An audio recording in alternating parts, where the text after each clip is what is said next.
Well, a very warm welcome to the March 2024 edition of our Market Wrap. Simon Pintado is my name. Let's give you a bit of an insight into what took place locally over the last 30 days.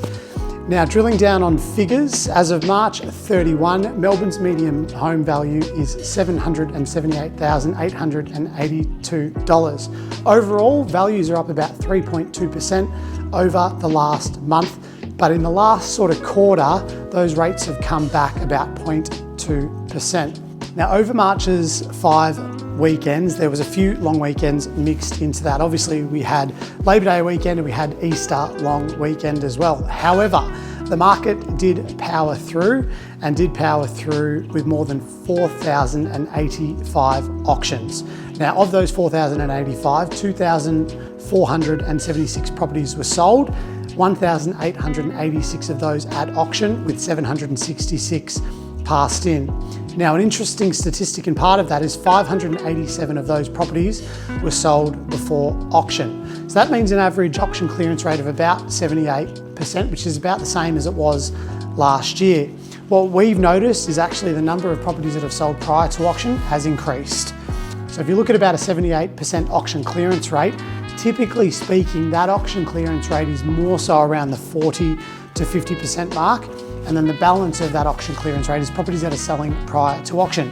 Why do we do that as agents? Now, we typically do that because A, we've got a standout buyer that will pay head and shoulders above the rest. Or what we're finding at the moment, typically speaking, there's only 1 or 2 buyers that are on that property that are willing to purchase and transact at the time that that property is being sold. So we're a little bit strategic in how we sell properties prior to auction, but that's typically not because we've got a multitude of people that are wanting to buy that property.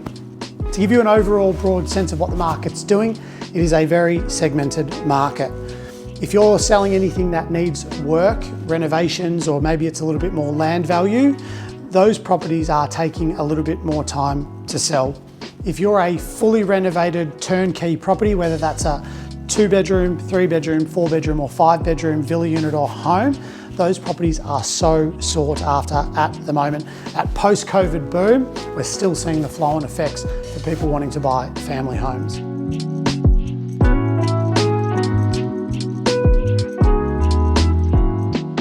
Now, to give you a bit of a wrap up as to what the top 5 sales for our office were throughout the month, starting with the top. Number 12, Pascal Street in Bentleigh was a beautiful family home.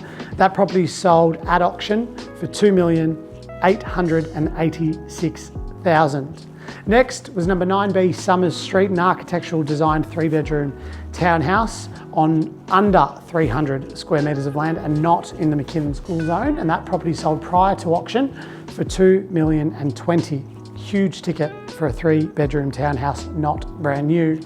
Next was number 44 Anthony Street in Ormond, a 4-bedroom updated family home in the McKinnon School Zone, and that property sold prior to auction for $1,968,500. Next was in the same street, just a few doors down, a property that I auctioned and sold at number 34 Anthony Street in Ormond, an original Californian bungalow on just shy of 800 square metres, and that property sold for $1,861,000. Last but certainly not least was a land value proposition in the McKinnon School Zone, and that was 48 Strathmore Street in Bentleigh, and that property sold after auction for $1.83 million. Now, to project into the future, we here at Buxton Bentleigh have a number of high-end family homes coming on the market. That $2.5 to $3.5 million price point, we have got the lion's share of those properties that come onto the market, which therefore in turn means we're dealing with the lion's share of buyers in that price range. Now is the best time I've seen in the last 15 years to be selling a family home, be it to upsize or to downsize. This is the market to be doing it in. If you're looking to sell between now and winter, feel free to give me a call. My best contact number 0431 473 701, and I'll see you at our next Market Wrap.